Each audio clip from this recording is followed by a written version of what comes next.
Kita semua memiliki bekas gigitan nyamuk yang mengganggu saat kita berada di dalam rumah, tapi kita mengabaikannya. Bagaimana mungkin bakteri berbahaya tidak menyerang kita melalui lubang di kulit?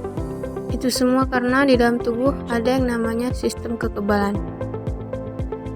Sistem kekebalan adalah pasukan yang tangguh terdiri dari sel jaringan dan organ yang bekerja sama melindungi tubuh.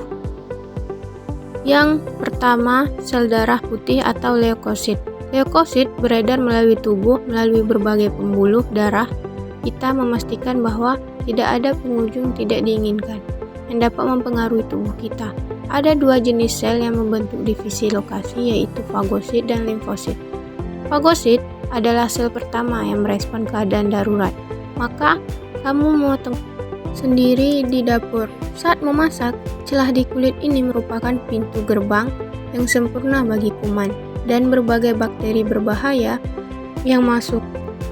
Karena ada fagosit merupakan kekuatan sistem kekebalan, maka limfosit adalah sel yang memungkinkan tubuh untuk mengingat dan mengenali penyusup sebelumnya dan membantu tubuh untuk menghancurkan mereka. Selanjutnya kita masuk ke materi pengertian fagositosis.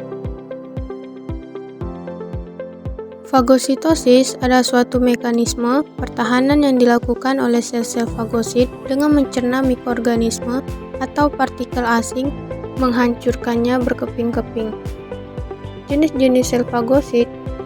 Yang pertama ada fagosit mononuklear, contohnya monosit. Monosit akan berubah menjadi makrofag di jaringan. Yang kedua ada fagosit polimorfonuklear, contohnya yaitu granulosit, neutrofil, eosinofil, basofil, dan sel Max di jaringan. Baik, kita masuk pada proses fagositosis.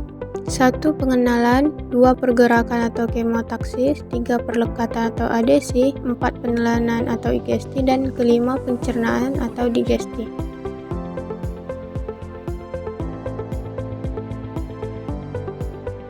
Yang pertama yaitu pengenalan. Pengenalan adalah proses mikroorganisme atau partikel asing yang terdeteksi oleh sel-sel fagosit. 2.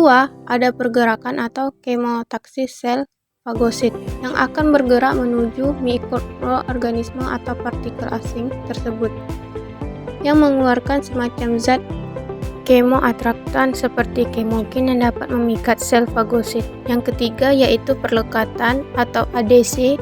Perlekatan membran sel fagosit dengan permukaan mikroorganisme atau partikel asing. Proses ini akan lebih mudah jika mikroorganisme dilapisi terlebih dahulu dengan protein plasma, disebut dengan opsonisiasi. Yang keempat yaitu penelanan atau igesti. Sel fagosit akan menyelubungi seluruh permukaan mikroorganisme dan menelannya ke dalam sitoplasma. Mikroorganisme tersebut akan terkurung di dalam kantung yang disebut dengan fagosom. Yang kelima yaitu ada pencernaan atau digesti. Saat fagosom di dalam sitoplasma akan mengalami difusi dengan lisosom membentuk fagilisosom. Lisosom sendiri berisi enzim-enzim penghancur, asid hidrolase, dan peroksidase. Mereka ini akan mencerna seluruh permukaan mikroorganisme. Sebagian epitop atau bagian dari partikel akan berikatan dengan sebuah molekul kompleks yang bertugas mempresentasikan epitop ke permukaan molekul ini, dikenal dengan MHC. Untuk dikenali oleh sistem asing yang keenam yaitu ada pengeluaran atau releasing, yaitu produk sisa partikel asing yang tidak dicerna akan dikeluarkan oleh sel fagosit.